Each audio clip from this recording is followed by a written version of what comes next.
You can be surrounded by people, talked to, needed, even loved, and still feel deeply alone. That is the contradiction most people struggle to explain, because loneliness is not always about having no one around. Sometimes it comes from the absence of real connection, the quiet ache of not feeling understood, received, or emotionally safe in someone else's presence. So before we dismiss loneliness as weakness, oversensitivity, or just another piece of modern drama, we have to look at how it first shows up in everyday life and what the brain begins to do when connection starts to feel uncertain. Loneliness rarely announces itself in dramatic ways. It does not always look like an empty apartment, a silent phone, or a life with no one in it. More often, it slips into days that seem completely normal. You wake up, reach for your phone, and start moving before you have fully arrived inside yourself. The messages may still be there. Work still has to get done. Plans still exist. The world has not abandoned you in any obvious way. And yet something feels strangely absent, as if your life is happening all around you, but not quite with you. You step outside and join the rhythm of the day. The streets are full, offices are full, cafes are full. Conversations rise and fall around you. People laugh, respond, nod, and keep going. From the outside, you are part of it, but inside, something has gone quiet. It can feel like there's a sheet of glass between you and everyone else, thin enough to see through, thick enough to keep anything real from passing through. That is one of the hardest kinds of loneliness to describe, because it does not always look like pain. A lot of the time it looks like composure. You still know when to smile. You still know how to respond. You still know how to be agreeable, useful, presentable, easy to be around. But after a while, that performance starts to cost more than it seems. Every small social success can leave behind a strange emptiness, because being included is not the same as being reached. A person can sit with friends and still feel outside the circle. They can live inside a family and still have no words for what is really happening inside them. They can be needed at work, relied on, contacted whenever someone needs help, and still have nowhere to lay down their own exhaustion. That is part of the cruelty of loneliness. Other people may look at your life and assume connection is already there. But presence is not the same as contact. Proximity is not the same as being known. Over time, many people start turning against themselves. They wonder if they are simply too sensitive, too needy, too difficult to satisfy. They begin to ask whether loneliness means something is fundamentally wrong with them. But that is often the wrong diagnosis. Loneliness is not always a sign that someone has failed socially. Sometimes it shows up in lives that look full, capable, even admired, because what human beings need is not just company. We need moments where we do not have to perform our way into belonging. We need to feel that we can arrive as we are and not remain emotionally untranslated. In daily life, loneliness usually wears a very quiet face. It shows up in small gestures, writing a long message, then deleting it, seeing someone's name on your screen and wanting to call, then stopping because you do not want to be a burden. Sitting in the middle of a conversation and realizing that nothing being said can quite reach the thing you do not know how to explain. Laughing at the right moment, contributing at the right moment, then going home with the strange feeling that none of it touched the part of you that actually needed company. It also grows in the spaces created by shallow interaction, polite exchanges, efficient replies, friendly but sealed conversations that move around schedules, tasks, and updates without ever reaching the deeper texture of a life. Over time, this changes a person, not because they stop feeling deeply, but because they become more careful about what they reveal. They begin to ration honesty. They stop offering the softer parts of themselves to places where those parts are unlikely to land safely. Modern life makes this worse in its own polished, almost absurd way. We have more ways than ever to appear visible, yet visibility is not the same as intimacy. We can see what hundreds of people are doing in a single afternoon. We can watch their vacations, milestones, breakfasts, opinions, celebrations, and carefully frame proof that they are somehow fully inside their own lives. And in the middle of all that exposure, many people feel more hesitant than ever to say the simplest true sentence: I do not feel close to anyone right now. I do not feel held. I do not feel met. There is shame attached to loneliness, and shame is a subtle, sneaky thing. People often find it easier to say they are busy than to say they feel empty. Easier to say they prefer being alone than to admit they do not know how to reach anyone. Easier to post signs of a functioning life than to confess that underneath it all, something feels cold and unlit.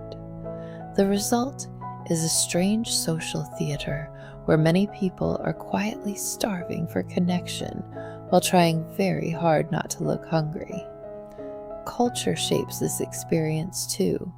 In societies that place a high value on harmony, duty, and group belonging, loneliness can exist right in the middle of dense social networks. A person may be surrounded by family, community, obligation, and routine, and still feel unable to speak from the most vulnerable part of themselves. They may fear disturbing the group, burdening others, or stepping outside what is emotionally acceptable. In more individualistic cultures, loneliness often wears a different mask. People are taught to be self-sufficient, independent, emotionally contained. They may become highly skilled at managing on their own, while quietly losing the ability to admit that they need closeness at all. Different settings, different rules, different silences, but underneath all of them lives a similar ache. The fear that one's most unguarded self may not have a place in the world. And when that fear lasts long enough, it does not remain just a feeling.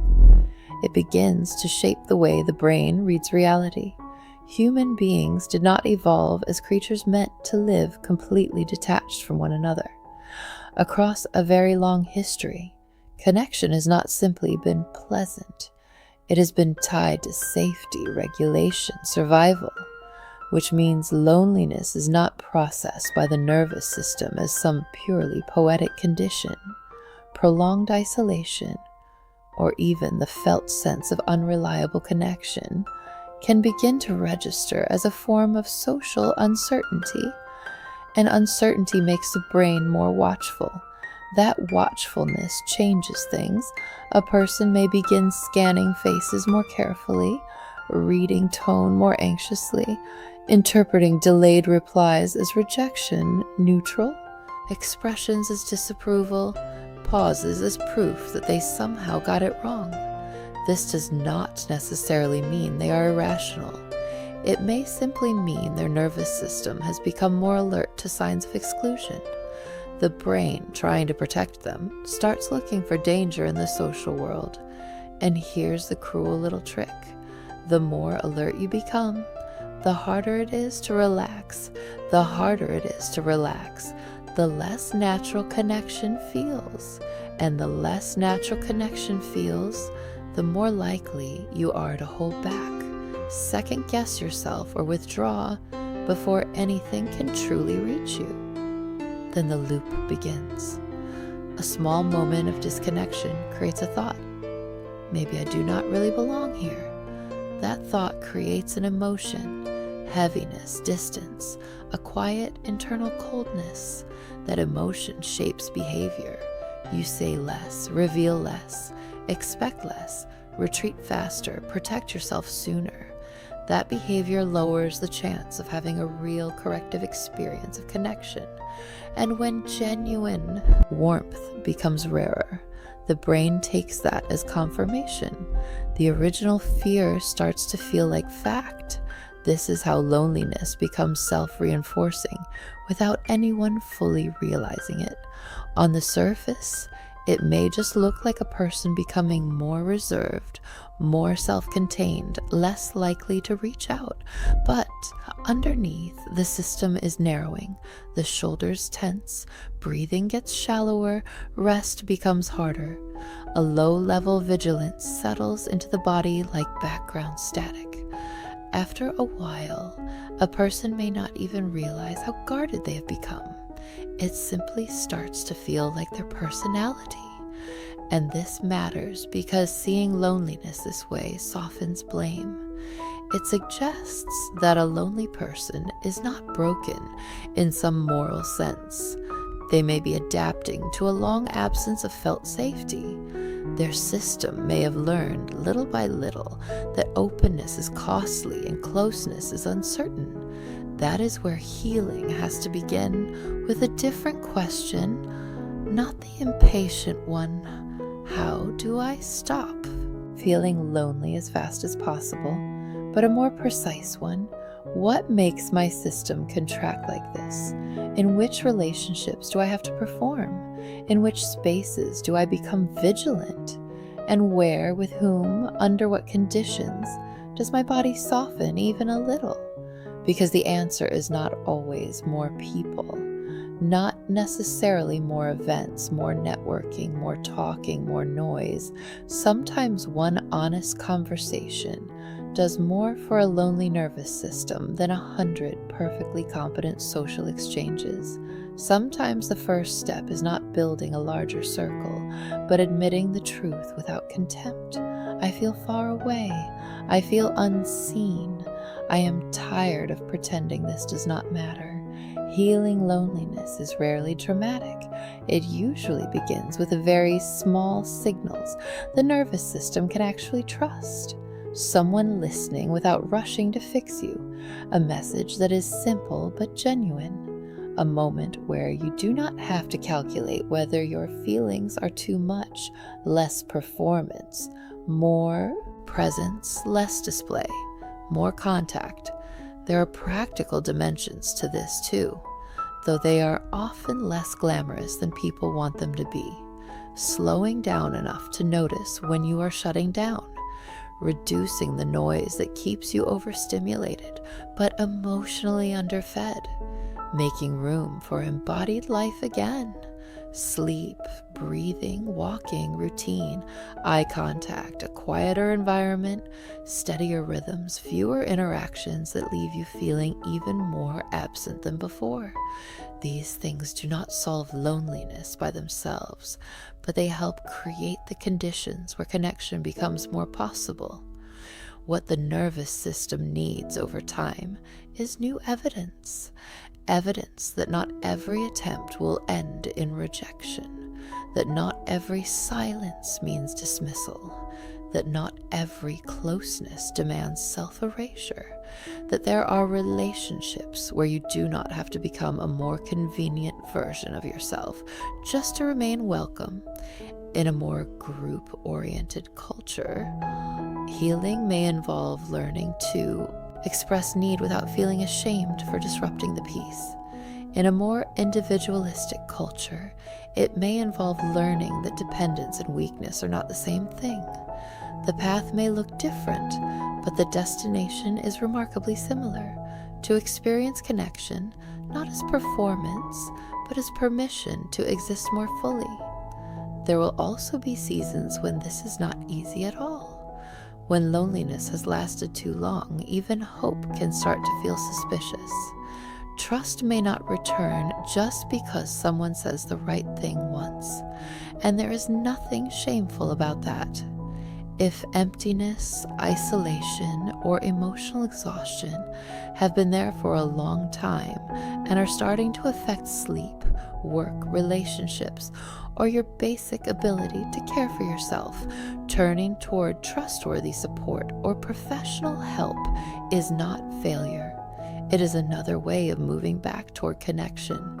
Maybe that is the deepest pain in loneliness, not simply the absence of people, but the burden of carrying your inner life alone for too long.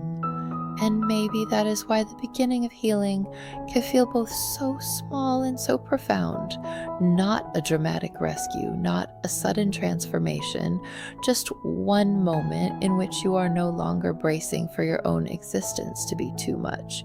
In the end, human beings may not need endless company nearly as much as they need real contact, something honest enough to quiet the guessing, something steady enough to ease the body, something warm enough to remind the heart that it is not standing outside the world, watching life happen through glass. So if your life looks full from a distance and still feels empty from the inside, that does not make you deficient. It may simply mean you need a different kind of closeness, a place with less judgment, a slower rhythm, a person, a space, or a way of being that does not force your nervous system to stay on guard. And sometimes the path out of loneliness does not begin with finding the perfect person who understands everything. Sometimes it begins earlier and much more quietly than that. It begins the moment you stop turning away from what you actually feel. From there, the smallest threads of connection can begin to return, slowly, gently, but for real.